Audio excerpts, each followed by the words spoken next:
Italy, the land of pasta, wine, and jaw-dropping landscapes. It's one of the most visited countries in the entire world, and for good reason. But if you're planning a trip here, let me warn you, you might be in for a few surprises. We'll get into that, and later on in the video, I'll tell you one thing that may make you rethink visiting Italy altogether.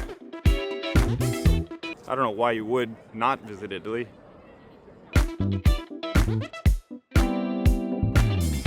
Where you fly into matters. You might assume that the best flight is to Rome, the capital of Italy. But Italy has many international airports: Milan, Venice, Florence, even Naples. So flying into those airports, it may work out better for you as the starting point of your trip.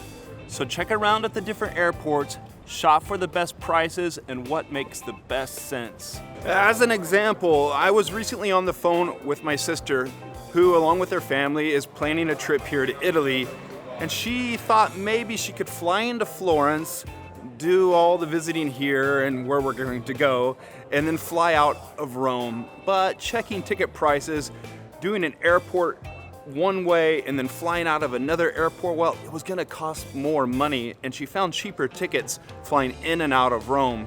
To give you an example, recently I had to book a one-way ticket from Bangkok here to Italy to Rome, and that one-way ticket, well, that cost me almost as much as a round-trip ticket. So just check the prices. How to get around? Well, stick with me, I have a point to make. You might assume going around Italy or renting a car, that's gonna be your best option.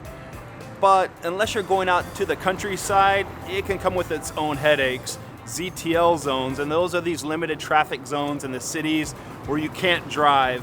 Aggressive drivers and expensive gas. So my advice, go by train. They're gonna get you to most of the majors, all the major cities, the little towns as well. Just be warned, you have to deal with train delays every now and then, and also strikes. Yeah, it's true. Italy runs on espresso, chaos, and a deep commitment to inefficiency. Remember I said I have a point to make? Well, it involves the Italian word punto, which means point or period. And on my first trip to Italy, I did drive, and I rented a crappy yet popular car called Fiat Punto. Driving in Italy, you may think it sounds like an adventure, and it is, but be ready for small roads, crazy drivers, and manual transmissions, and some guy doing construction right above you. So if you have to rent a car, come prepared. Make sure you have an international driver's license. Not all places ask for them, but when they do, you want to be ready. Also, double check your accommodation has parking space available. Many of these places in the city center won't, or they'll suggest you go park in a parking garage, which is gonna cost you €50 about a night. And the other option, put it in a public parking spot, and you risk the possibility of theft or damage to your rental car. I used to own a car, but parking here in the center of Florence, it's difficult, and I didn't have a parking spot available. It's crazy to think now I don't have a car, especially coming from a car crazy culture like the United States. My first car, it was a Dodge Charger, red. What was yours? Let me know down in the comments. Pretty cool, huh? Anywhere you go in Italy, you're gonna find great architecture just in any sort of corner. When to visit Italy? Hint, it's not in the summertime. Everyone thinks of Italy in July and August when the sun's drenching the cathedrals and so on, but that's when it's the most expensive, the hottest, and when the locals flee the heat of the concrete jungle for the serenity and the breeze of the seaside. So what do I recommend? Well, the shoulder months, April, May, or after the summer in September and October, because you're gonna find fewer crowds, better weather, and better prices. Let me give you a couple of examples of traveling in the shoulder season. One time was when my mother came and visited me in November, and we knew we were gambling a bit with the weather. I can remember the rain falling on us in Venice, stepping in some puddles. But you know what? We still had a great time and many great memories. Then, when my sister came, she visited me in September, and we were blessed with great weather, which was perfect because we had a 3-4 day Vespa trip planned on my old 1961 vintage Vespa. And we visited many different vineyards out in the Tuscan countryside, stopped at each one, sampled the wine, bought some bottles, loaded up that thing, her and I on the Vespa, bottles of wine. Many of those wine bottles I still have in my cellar to this day. Health insurance. Do I even need it? Many of you might assume your home health insurance will cover you when you're traveling here in Italy, but that's simply not the case. And although Italy's healthcare system is great, it's not gonna cover you except for the biggest of emergencies. Otherwise, you're gonna be paying a lot of money to get covered and fixed up and on your way. So what I recommend, what you need to do is invest in some travel health insurance. It could save you thousands. What I've been using is Safety Wing. Their Nomad insurance, it's great. It covers your hospital visits, even things like lost luggage. You can purchase it before your trip at home or after you've already started your trip. And it even covers you for short stints back home while you're traveling around the world. I recommend it. If you want to check it out, there's a link for it in the description. Basic Italian words and phrases will save you. You might assume everyone here in Italy speaks English, and that's simply not the case, especially in those smaller towns, some restaurants and cafe bars, and even in the big cities. Excuse me, where can I get a latte? So you might want to learn a few phrases. Things like salve, which means hello, grazie, which means thank you, prego, which means you're welcome, and il conto per favore, after you had that delicious plate of Italian pasta, that means the bill, please. The Italians, well, they'll appreciate the effort. Servizio incluso. By the way, if you're planning a trip here to Italy, well, I've made an Italy Insider e-guide that you can download, have in your pocket offline on your phone for when you're traveling around this beautiful country. It has things in there like how to get to and from Italy, how to get around Italy once you're here, how to watch out for those motorbikes when you're walking on the street, what to see, what to do, what to eat, all ram-jammed into one PDF guide. There's a link for it in the description. Italy is varied, north versus the south. Pick your poison. Italy, okay, it is one big country, but it's long and it varies drastically from north to south, and they can feel like different worlds, and believe me, they are. Milan is efficient and polished, where Naples is raw and chaotic. So when you're planning your itinerary, decide where you want to go, because those little regions you pick and the areas you visit, well, that can drastically change your trip. So if you decide to base yourself in Milan, or if you decide to base yourself in Naples or in Rome, perfect.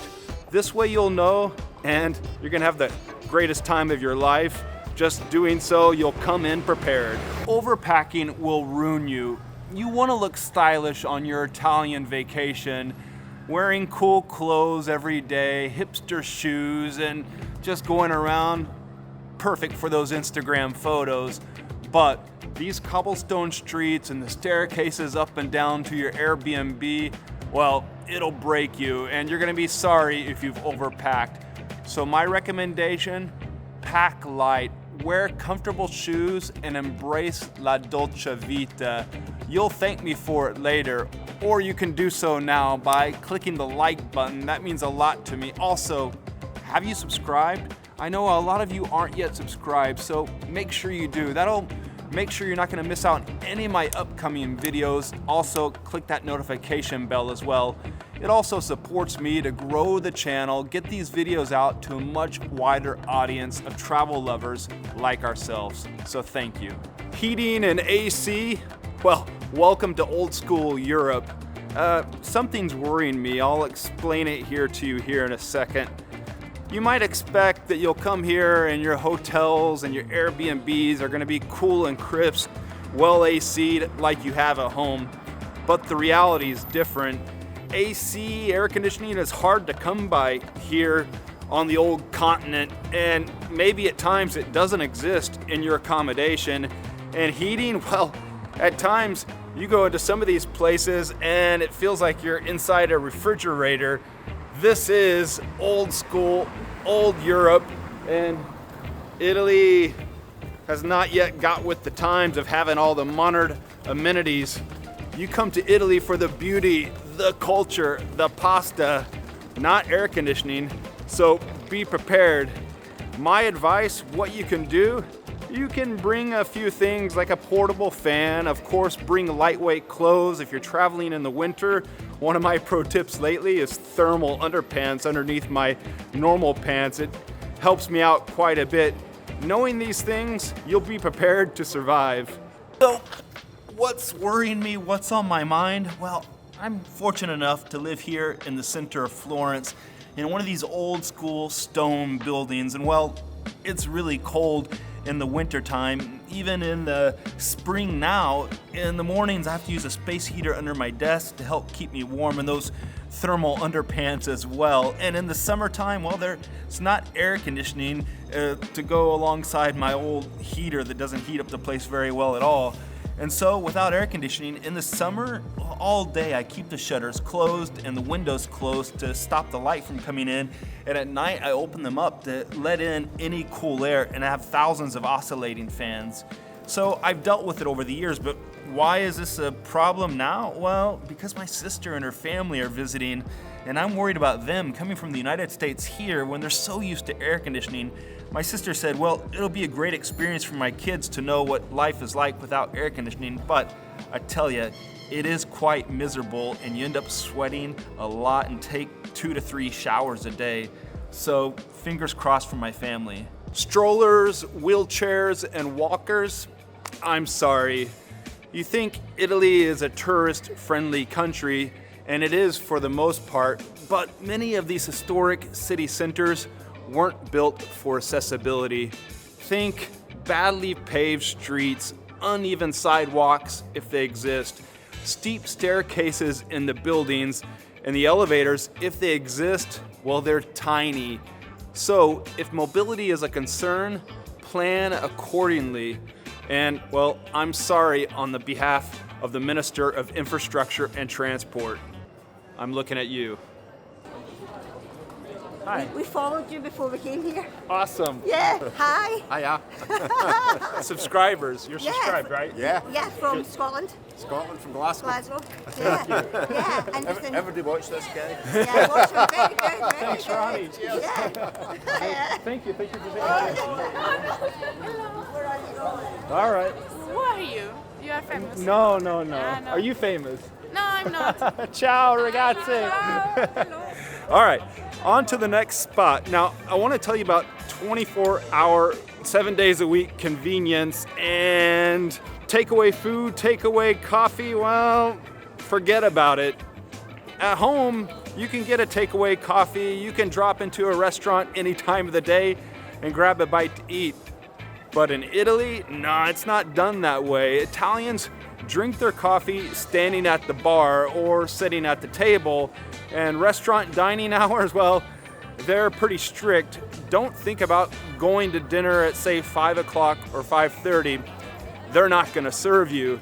It won't happen, so you gotta adjust your plans accordingly.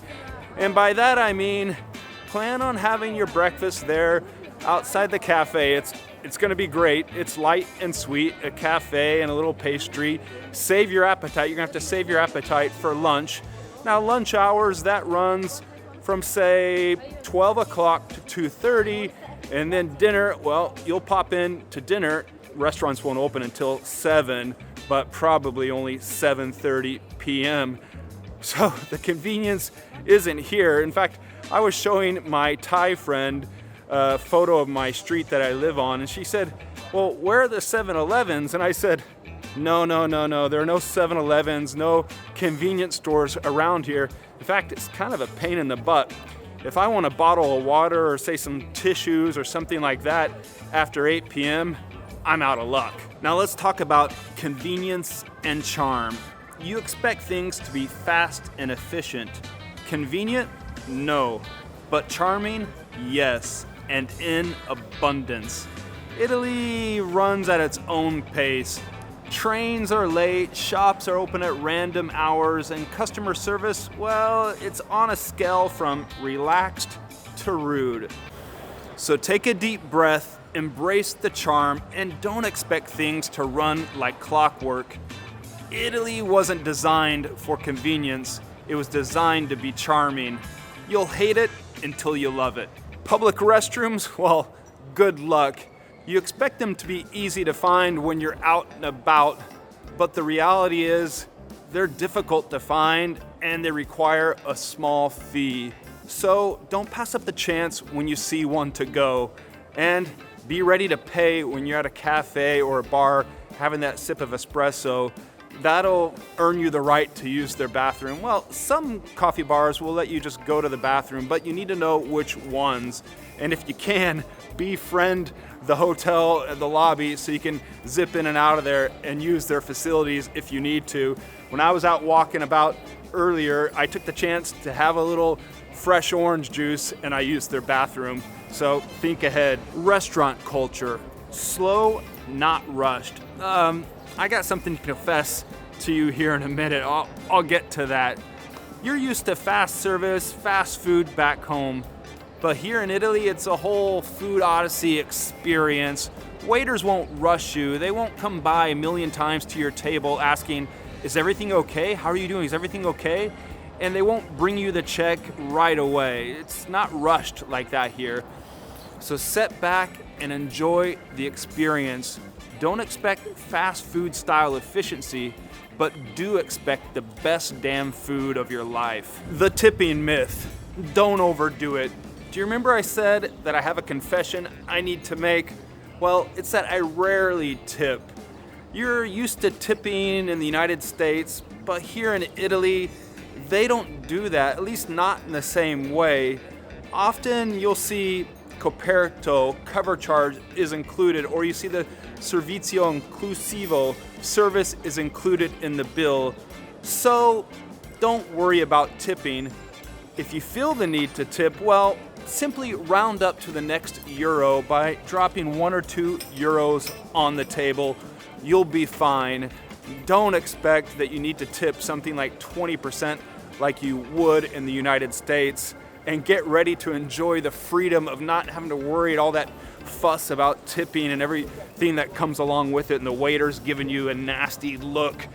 If you want to support me, well, I would welcome it. I have a Patreon now where you can get early bird viewing on my videos, all sorts of exclusives, and tons of other goodies, plus the good feeling of supporting me grow my YouTube channel and make these videos. Thank you. Now you let me know down in the comments, have you been to Italy and what's been the thing that has surprised you the most? Do you remember at the start of the video when I said Italy may not be the country for you to visit? Well, if you need constant convenience, everything running on time and quick service, you might want to look elsewhere. But if you're willing to adapt, embrace the local culture and experiences and the food, and drink gallons and gallons of great wine, Italy will reward you in a way that no other country can. Italy isn't perfect, but that's exactly what makes it amazing. Believe me, I was lost on my first trip here to Italy. I made tons of mistakes, and I don't want you making the same mistakes, which is why I made this video here about my 7 biggest regrets here in Italy. Watch it next, please.